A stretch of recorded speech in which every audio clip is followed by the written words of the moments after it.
we're now very pleased to be joined in studio by French-Israeli artist and Jewish activist Ron Agam, who is the son of one of the most acclaimed artists in Israel and abroad, Yaacov Agam. Hello and welcome to the studio. Hello.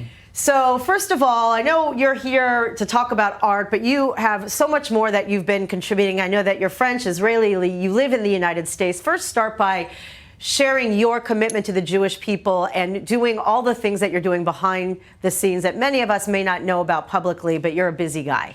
Yeah, I mean, my passion is being an artist, but also I'm spending, I would say, 50% of my time around Israeli and Jewish issues in the United States, France, and Israel. Wow, the three most complicated places right now. How are you able to be that bridge of diplomacy and union? Interestingly enough, I built incredible relationship with the French government and French diplomats.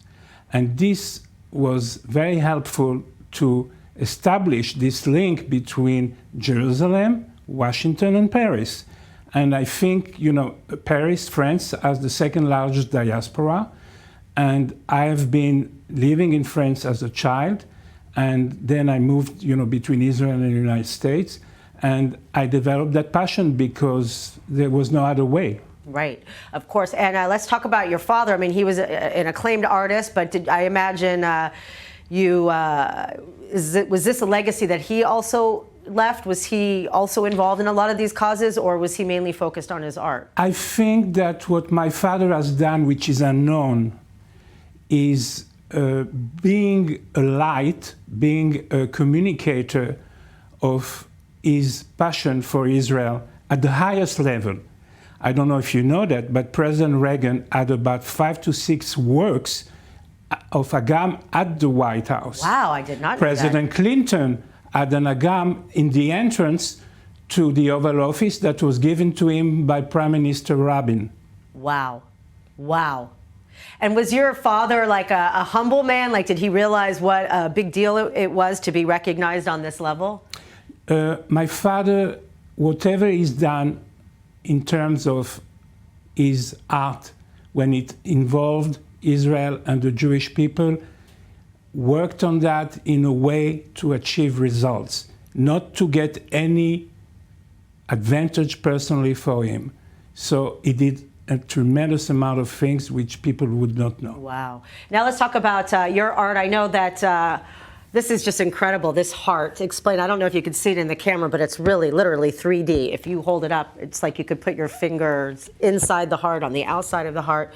Why is this a symbol that we need right now? Well, I think that in the world in which we live today, very disruptive world, I work to bring people together.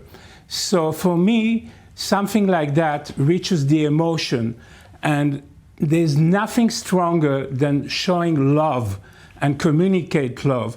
So what you're holding is with a background in pink and the emotion of this art that penetrates, and it penetrates every one of us.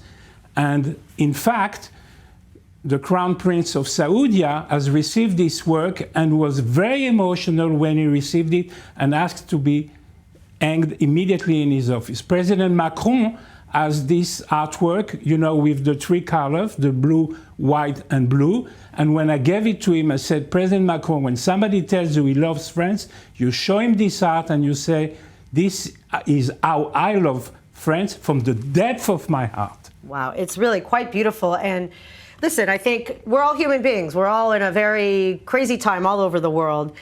And it's so important just to remember that we can have love for humanity, love for each other on so many levels. I mean, it really represents, you know, the 3D is there's many levels. Love for your family, love for your children, love for humanity, love for the other, love for our enemy. Why is love something that could really cure all without being too idealistic about it?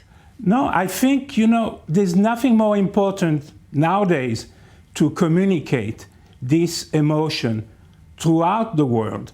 And sometimes when I'm able to reach people at the highest level, they understand that message very, very well. Wow, it's incredible. Also, tell us, what else you're doing. Why, living in the United States, what's it like to be there as a French Israeli with, the relationship between Americans and Israel, not the strongest, not as strong as the diaspora in France and other countries. How can we help improve that and making people care more about Israel? I think that the American people love Israel. I think that what we need today is more communication and build more relationship within the different groups of people in the United States. And that is very critical. We have many different groups of people and they need to be addressed independently and intensively. And I think that what I-24 is doing is probably one of the greatest elements to this, I would call it, fight. Wow, it's amazing, and I feel very blessed to work on I-24, and I know that it's nice to know that people really are watching us and taking it in. I hear from people all over the country, not even beyond the cities that we know that we're broadcast, so it's nice to know that it's making an impact. Amazing. Well, thank you so much for coming to the studio and for your time, and keep up the good work. Tikkun Olam, and please share more artwork as you produce more. Thank you. Thank you.